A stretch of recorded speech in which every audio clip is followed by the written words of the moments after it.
নিশ্চিতভাৱে আজি পবিত্ৰ বৰদিন আৰু দেখিবলৈ পোৱা গৈছে যে বিশ্বজুৰি এতিয়া বৰদিনৰ উলহ মালহ পৰিৱেশ আৰু বিশ্ব সমান্তৰালভাৱে ৰাজ্যৰ আচলতে বিভিন্ন প্ৰান্তত দেখিবলৈ পোৱা গৈছে যে যি বৰদিনক লৈ আচলতে উখল মাখল পৰিৱেশে বিৰাজ কৰিছে। আৰু মই বৰ্তমান উপস্থিত আছো ৰহাৰ ডুগৰু বালিকুচি গাঁৱত। আৰু ডুগৰু বালিকুচি গাঁৱৰ যিসকল খ্ৰীষ্টান ধৰ্মাৱলম্বী লোক, সেই লোকসকলেও আচলতে সমূহীয়াভাৱে এই যি বৰদিন, সেই বৰদিন উদযাপন কৰিব।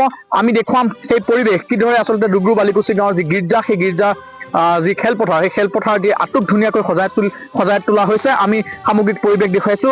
ভিডিঅ' জাৰ্নেলিষ্ট নয়ন আছে, নয়নক মই আহ্বান জনাইছো সামগ্ৰিক পৰিৱেশ দেখাবলৈ, যে এয়া ডুগৰু বালিকুচি গাঁৱৰ যি গীৰ্জাঘৰ খেলপথাৰ, এই খেলপথাৰৰ পৰিৱেশ। আৰু খেলপথাৰতে দেখিবলৈ পোৱা গৈছে যে খেলপথাৰখনি তেওঁলোকে খুব সুন্দৰকৈ আটক ধুনীয়াকৈ সজাই পৰাই তুলিছে। আমি প্ৰত্যেকটো তেওঁলোকৰ যি কাৰুকাৰ্য, যি কলা কৌশলী, আমি সেইসমূহ দেখাবলৈ যত্ন কৰিম।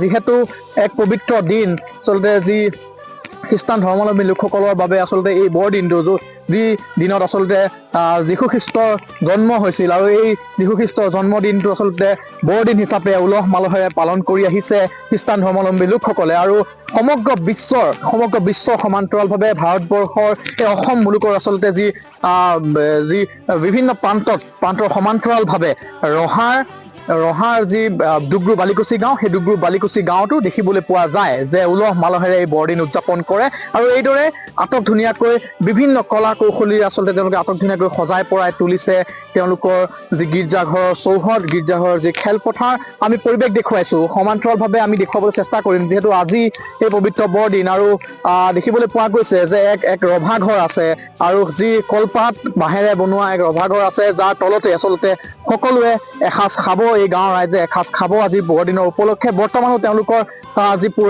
যি ৰন্ধন, আচলতে সেই ৰন্ধন কাৰ্য চলি আছে। তেওঁলোকৰ যি প্ৰীতিভোজ আছে, সেই প্ৰীতিভোজৰ বাবে তেওঁলোক প্ৰস্তুত হৈছে। আৰু খন্তেক সময়ৰ পাছতেই আচলতে তেওঁলোকৰ যি প্ৰাৰ্থনা, সেই প্ৰাৰ্থনা আৰম্ভ হ'ব গীৰ্জাঘৰত। আৰু তাৰ পাছতেই প্ৰাৰ্থনা শেষ কৰি দুপৰীয়া ভাগত সকলো গাঁৱৰ ৰাইজে একেলগে এসাঁজ খাব। আৰু যাৰ বাবে বৰ্তমানো দেখিবলৈ পোৱা গৈছে যে প্ৰায় প্ৰস্তুতি চলিছে, প্ৰায় যি বৰদিন উদযাপনৰ বাবে আচলতে সকলো ওলাই আহিছে। পুৱাৰ ভাগতে দেখিবলৈ পোৱা গৈছে যে আচলতে শিশুৰ পৰা আচলতে বৃদ্ধলৈকে সকলো ওলাই আহিছে, সকলো এতিয়া ব্যস্ত হৈ পৰিছে, সকলোৱে পবিত্ৰ বৰদিন উদযাপন কৰিবলৈ সকলো ওলাই আহিছে। আমি সেই পৰিৱেশ দেখুৱাইছো। বৰ্তমান যিহেতু দুপৰীয়া ভাগত মই উল্লেখ কৰিছিলো যে দুপৰীয়া ভাগত সকলোৱে এসাঁজ খাব, আৰু তাৰেই যেন এতিয়া প্ৰস্তুতি চলিছে।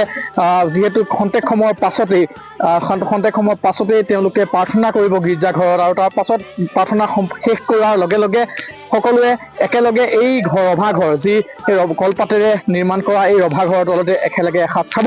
এগৰাকী লোক আছে, আমি তেওঁৰ সৈতে কথা পাতিম। যিহেতু আজি পবিত্ৰ বৰদিন, পোনপ্ৰথমে বৰদিনৰ আপোনালোকক শুভেচ্ছা জনালো। কেনেধৰণে আজি বৰদিনটো পালন কৰা হ'ব? হয়, আজি শুভ বৰদিন। সকলোৱে বিশ্বজুৰিত বৰদিনৰ উপলক্ষে প্ৰস্তুতি চলি আছে। সেইদৰে আমিও পৰম্পৰাৰ পৰা আজিলৈকে বৰদিন মানি আহিছোঁ। প্ৰভু যীশুৰ জন্মদিন আজিৰ দিনত আমি সকলো গাঁৱৰ ৰাইজ একত্ৰিত হৈ আমি খোৱা বোৱা প্ৰস্তুতি কৰিছোঁ। এতিয়া 11টা বজাত গীৰ্জা প্ৰাৰ্থনা হ'ব। তাৰপিছতেই 2টামান বজাত আমি সকলো ৰাইজে এই ৰভাতলিত আমি বহি এক লগতে এসাঁজ আমি সকলোৱে মিলি জুলি খাম। নিশাৰ ভাগত চাগে নৃত্য গীতেৰে মুখৰিত হ'ব। নিশাৰ ভাগত নৃত্য পৰিৱেশন হ'ব। তাৰপিছতে ৰাইজ নাচ গান হ'ব। সেইদৰে আমি প্ৰভু যীশুক প্ৰশংসা দিওঁ। নিশ্চয়কৈ অসীম এই মুহূৰ্তত আপুনি ৰহাৰ পৰিৱেশ দেখুওৱাৰ বাবে ধন্যবাদ জ্ঞাপন কৰিছোঁ।